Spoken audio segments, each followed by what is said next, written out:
Welcome back. नमस्कार दोस्तों, अब हम जानेंगे सोलर सिस्टम के बारे में। सोलर सिस्टम में मेन रोल किसका है? सन का। और जितने भी प्लैनेट है इसके अराउंड चारों तरफ घूमते रहते हैं। ठीक है, तो क्या करेंगे कि पहले सोलर सिस्टम को समझते हैं। तो सोलर सिस्टम किससे किससे मिलके बना हुआ है, कौन कौन सा इसमें है। जैसे 8 प्लैनेट हुआ, Mercury, Venus, Earth, Mars, Jupiter, Saturn, Uranus, Neptune. और प्लूटो को क्या है? प्लूटो को अभी हटा दिया गया। प्लूटो क्या है? ड्वार्फ प्लैनेट है। ड्वार्फ प्लैनेट यानी कि बौना ग्रह है। बौना ग्रह है। ठीक है, अब हम देखते हैं मरकरी जो है सन से काफ़ी नज़दीक है। सबसे पहला जो है मरकरी है, दूसरा वेनस है और तीसरा अर्थ है। तो कहने का अर्थ है कि सबसे नज़दीक है और इसका रोटेशन सन का कितना दिन में पूरा करता है? 88 डेज में, यानी कि 88 दिन इसको पूरा करने में लगता है। यानी कि सूर्य के चारों तरफ घूमने में मरकरी को कितना दिन लगता है? 88 डेज लगता है। अब देखते हैं वेनस के बारे में थोड़ा जानते हैं। वेनस यानी कि उसका हिंदी होता है शुक्र। और क्या होता है? ये हुआ शुक्र और ये हुआ पृथ्वी। पृथ्वी और शुक्र दोनों लगभग दिखने में बराबर लगता है, इसलिए इसको हम ट्विन प्लैनेट भी बोलते हैं। इसको ट्विन प्लैनेट बोलते हैं। ट्विन प्लैनेट इसको बोलते हैं क्योंकि एक समान दिखाई देता है। अब हम फिर देखते हैं क्या, एस्टेरॉइड्स के बारे में थोड़ा जानते हैं। एस्टेरॉइड्स क्या है? यानी कि क्षुद्र ग्रह इसको बोलते हैं। एस्टेरॉइड बेल्ट होता है, यहाँ पे बेल्ट। ये किसके किसके बीच होता है? मार्स और जुपिटर के बीच होता है, यानी कि मंगल और बृहस्पति के बीचों बीच ये होता है। बृहस्पति के बीच होता है ये एस्टेरॉइड बेल्ट है। यानी कि इसमें क्या होता है कि ग्रह के छोटे छोटे ये पार्ट्स होते हैं। ये क्या है? बहुत पहले ग्रह जो है किसी कारणवश विस्फोट हुआ होगा या आगे पढ़ना है, तो ये क्या है? ये बिखर गया है बिल्कुल। तो क्या है? ये अलग अलग ये ग्रह है। ये ग्रह के यानी कि प्लैनेट के टुकड़े हैं, तो इसको हम क्या बोलते हैं? एस्टेरॉइड्स। इसका एक क्या होता है? निश्चित पाथ होता है। जैसे ये प्लैनेट का टुकड़ा है, प्लैनेट अपने रास्ते से जो जाता है उसी तरह ये भी, इसका भी रास्ता बना हुआ है। मंगल और बृहस्पति यानी कि मार्स और जुपिटर के बीच में ये क्या करता है? रोटेट करते रहता है, सन के अराउंड घूमते रहता है। अब हम जानते हैं कि कौन सा प्लैनेट है जिस पे रिंग बना हुआ है, रिंगनुमा है या रिंग प्लैनेट भी हम बोलेंगे। तो ये देखिए, एक तो शनि है, सैटर्न, दूसरा क्या है? जुपिटर है, इसमें भी रिंग बना हुआ होता है। तो दूसरा क्या हुआ आपका? जुपिटर। और तीसरा क्या हुआ? यूरेनस। यानी कि इस तीनों को हम क्या बोलेंगे? रिंग प्लैनेट बोलेंगे।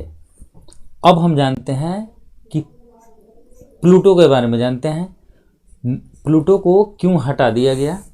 तो प्लूटो को बौना ग्रह क्यों? ये तो पहले ग्रह था, 9 ग्रह था, लेकिन अब 8 ग्रह ही क्यों है? यानी कि 8 प्लैनेट ही क्यों बचा हुआ है? इसको क्या है कि प्लैनेट का कुछ क्राइटेरिया होता है, उसको ये फुलफिल नहीं कर रहा था। जैसे ये क्या कर रहा था कि नेपच्यून के ऑर्बिट को, ऑर्बिट किसको बोलते हैं पहले समझते हैं। ये जितने भी प्लैनेट है वो अपने रास्ते से क्या होता है? घूमता है। अपने रास्ते से सन का चक्कर जो है चारों तरफ लगाता है। उसी को हम क्या बोलते हैं? ऑर्बिट बोलते हैं। उसी को हम क्या बोलते हैं? कक्षा बोलते हैं। यानी कि सबका कक्षा बांटा हुआ है। जैसे 1 नंबर ये हुआ, 2 नंबर, 3 नंबर, 4 नंबर, तो ऐसे ही कक्षा सबका जो है बांटा हुआ है। तो उसी तरह क्या है, नेपच्यून के कक्षा को ये क्या करता था? काटता था। यानी कि नेपच्यून के कक्षा को जो ये है क्या करता था? उसके ऊपर से ये जाता था, इसलिए इसको बौना ग्रह माना गया है। फिर भी इसके बारे में थोड़ा और जानेंगे। अब थोड़ा अर्थ के बारे में हम जान लेते हैं।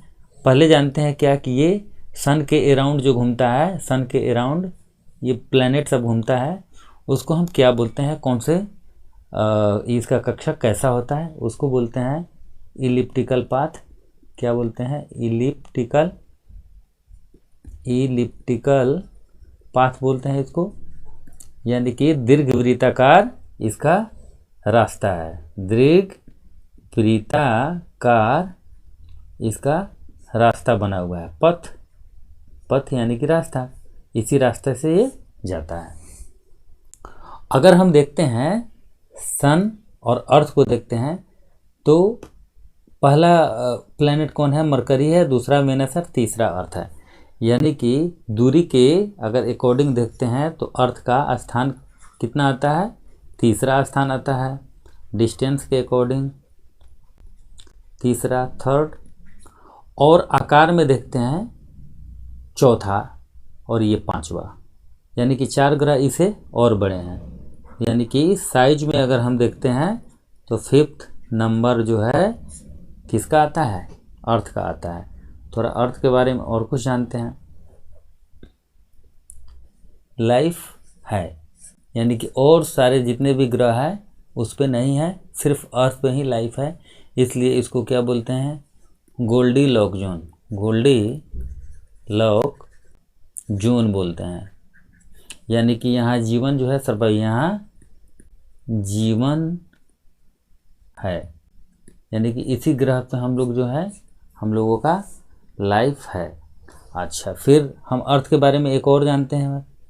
अर्थ जो है सीधे गोलाकार नहीं है, ये ध्रुवे पर क्या है? थोड़ी सी चपटी है। इस चपटे हुए शेप को क्या बोलते हैं? जियोइड, यानी कि इसका एक अपना शेप है जियोइड शेप, यानी कि इसको क्या बोलते हैं? हिंदी में बोलते हैं भूआब। अच्छा, फिर हमने क्या जाना है? वेनस के बारे में जाना है। वेनस और अर्थ क्या है? दोनों बराबर है, इसलिए इसको ट्विन प्लैनेट बोले हैं, ट्विन प्लैनेट। अब हम देखते हैं अर्थ के चारों तरफ जो घूमते रहता है, यानी कि अर्थ का एक उपग्रह है, एक सैटेलाइट्स है जिसको मून बोलते हैं। तो ये मून क्या है? सैटेलाइट है, सैटेलाइट। तो हम देखते हैं सैटेलाइट किसे कहते हैं। यानी कि सैटेलाइट क्या है? जो जैसे ये सब क्या है, जितने भी ग्रह है वो क्या करता है, यानी कि प्लैनेट का जो परिक्रमा करता है उसको क्या बोलते हैं? सैटेलाइट बोलते हैं। यानी कि जो ग्रहों का परिक्रमा करता है उसको ग्रह, उपग्रह बोलते हैं।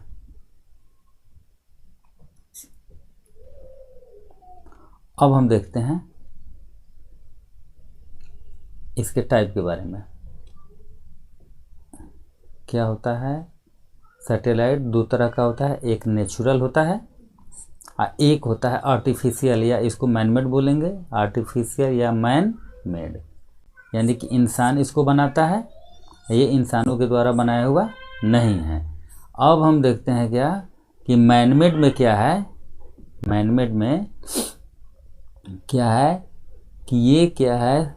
वैज्ञानिकों द्वारा बनाया जाता है। क्यों बनाता है वैज्ञानिक? वैज्ञानिक बनाता है।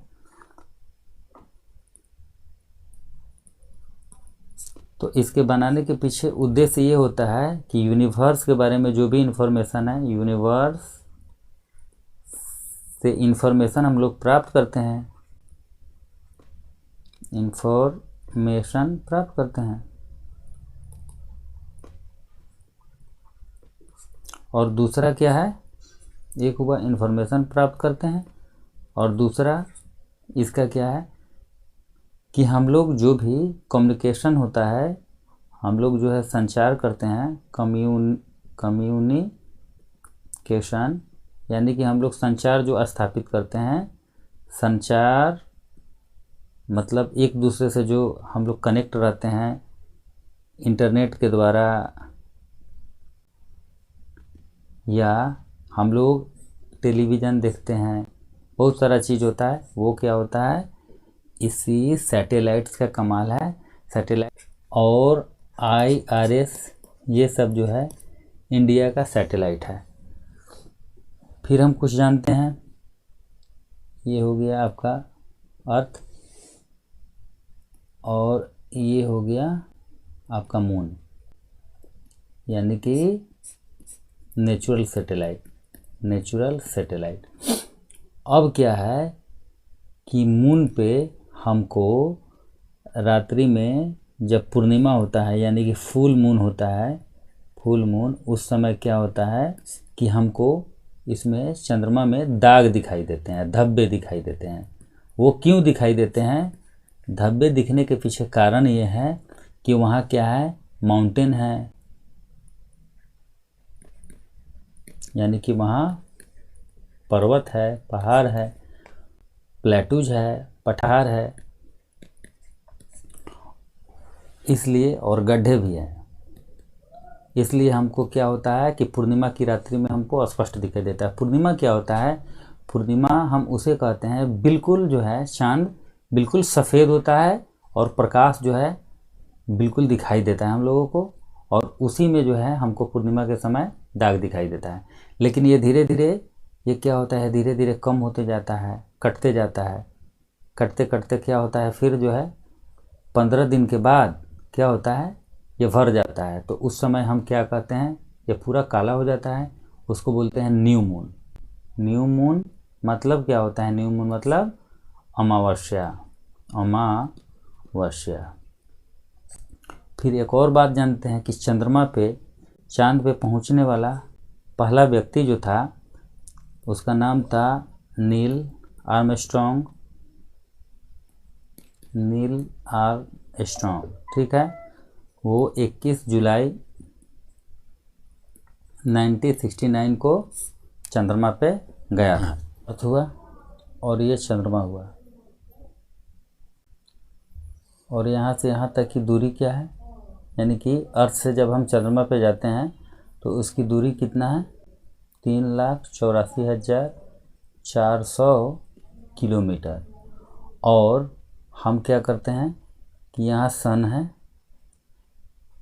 सन है, अर्थ से सन की दूरी कितनी है? 15 करोड़ किलोमीटर। थोड़ा वेनस के बारे में और अर्थ के बारे में हम लोग जाने ही हैं। वेनस और अर्थ, ये क्या है? वेनस बहुत ही हॉटेस्ट है, हॉटेस्ट है, बहुत ज़्यादा गर्म है, बहुत अत्यधिक गर्म है, इसलिए यहाँ पे लाइफ जो है सर्वाइव नहीं हो सकता है। अब हम देखते हैं क्या, इसको भोर का तारा भी कहा जाता है, भोर का तारा इसको बोला जाता है।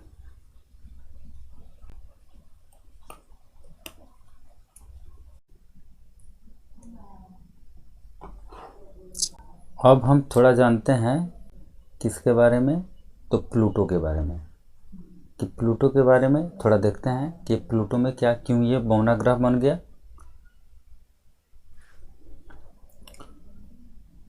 प्लूटो, प्लूटो बौना ग्रह क्यों हो गया? इसके पीछे क्या कारण है? IAU यानी कि इंटरनेशनल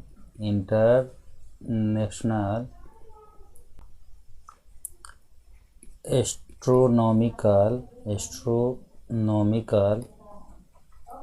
यूनियन, इसके अकॉर्डिंग क्या हुआ कि 2006 तक ये क्या था, ग्रह था, लेकिन 2006 में ही डिसीजन हुआ कि ये क्या करता है, यानी कि नेपच्यून के कक्षा को, नेपच्यून के ऑर्बिट को क्या करता था, काटता था। इसलिए इसको किस ग्रह के श्रेणी में रखा गया है? ड्वार्फ प्लैनेट के श्रेणी में रखा गया है। समझ गए? अब हम देखते हैं क्या, कि ये तो हो गया ड्वार्फ प्लैनेट के बारे में। अब थोड़ा सा सन के बारे में, यानी कि सोलर सिस्टम को फिर से समझते हैं। ये सोलर सिस्टम हुआ, 8 प्लैनेट है, 172 प्लस सैटेलाइट्स है, और जितने भी एस्टेरॉइड मेटेरॉइड्स है वो है। इसके अलावे भी ये तो इसका अब आउटर कोर देखते हैं, इसका आउटर, इसका तो ये इंटीरियर हो गया, और आउटर में क्या है, क्यूपर बेल्ट है, क्यूपर बेल्ट। उसके बाद क्या है, ओर्ट क्लाउड है, ओर्ट क्लाउड है। ये सब जो है मिल करके सोलर सिस्टम, यानी कि सन क्या है, इस सब को बांधे हुए रखता है अपने पुलिंग फोर्स के द्वारा। पुलिंग फोर्स, पुलिंग फोर्स मतलब होता है खिंचाव बल, ग्रेविटेशनल फोर्स को ही बोलते हैं खिंचाव बल। क्या है खिंचाव बल से, ये क्या है, बंधा हुआ रहता है।